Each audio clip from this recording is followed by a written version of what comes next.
The situation is actually very calm here in Mamelodi East, where I'm situated right now. I'm next to the bus depot where almost 19 buses were torched when the incident of protest started due to the nomination of the Tshwane mayor candidate. So the situation is actually calm right now, but it's still very tense. Right behind me is a hive of activity where some of the buses have been stripped of their metals, and there's just people, bystanders watching as everything is still unfolding. It's still very clear as to overnight if maybe there will be some more incidents of protest or not, as the law enforcement agencies were explaining to us that these incidents happen very sporadically and it's actually very difficult for them to track them down as compared to protests which are organized and which they are able to sort of control the crowds that are involved in those protest actions.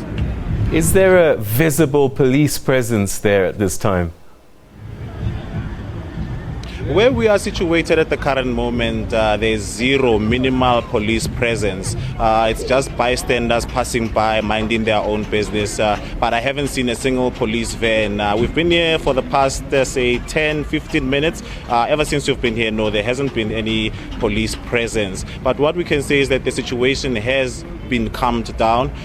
During the day, there were some sporadic incidents where some shops were looted in and around Pretoria townships. But at this current moment, calm is definitely restored, but there are no police where we are at the current moment. All right, and residents are moving around, getting home from work easily. Are they still feeling uncertain? Did you get a sense that some kind of normality might slowly be coming to pass? Well, the residents are actually frustrated due to the unpredictable nature of the situation here in Mamelodi. Most explaining that, some have just recently been hired in their new jobs, so they are not sure whether by tomorrow there won't be any incidents deterring them from going to work. As you know, some of the roads are still blockaded. There's still a lot of debris, which the Tshwane officials say they will try to remove. But at the current moment, we passed a lot of debris, even though there is movement of cars, but you can still get a sense that there was a lot of rioting happening earlier during the day. Earlier you said that there were people stripping metal from those burnt buses. Are these just ordinary civilians that are just helping themselves?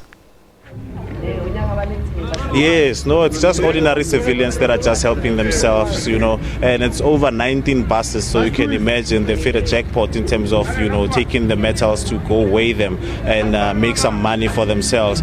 This area of Mamelodi has a high rate of unemployment, so this came at an opportune time where most of the people that do nothing and sit at home are able to sort of help themselves make some sort of money by selling some of the scrap metals that are found from some of these buses, as you can see behind me here. It's a hive of activity where we are right now.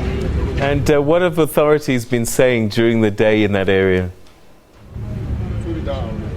Authorities have urged some of the residents not to take serious some of these messages. They've actually urged the residents to use the SABC Twitter handle or the Tshwane Metro Police Department Twitter handle if they want to be updated about incidents of intimidation or rioting that's happening in and around Pretoria. There's been messages making rounds painting a picture of Pretoria that's ungovernable, of Pretoria that's filled with chaos, people running amok, destroying property and everything. So the authorities have warned the residents to say that they must use proper channels in order to know what exactly is happening and not to rely on some of the messages of which they are not sure where the sources are or who the sources are of those messages. And they've also urged residents to be vigilant and to be cautious. As I mentioned earlier, that the incidents of vandalism are very sporadic, so it's very unpredictable. Anything can happen anywhere at any time, so they've urged residents to be very vigilant if they are traveling to work or coming back from work.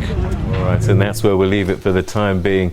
That's our reporter Ofentse Setimo, who's in Mamelodi this evening, and he says it's calm, but certainly a tension there. We've got civilians stripping buses of their metal, 19 buses that have been burnt in the last few days. But we'll keep you abreast of that story as it develops, but it does seem to be calm at this time.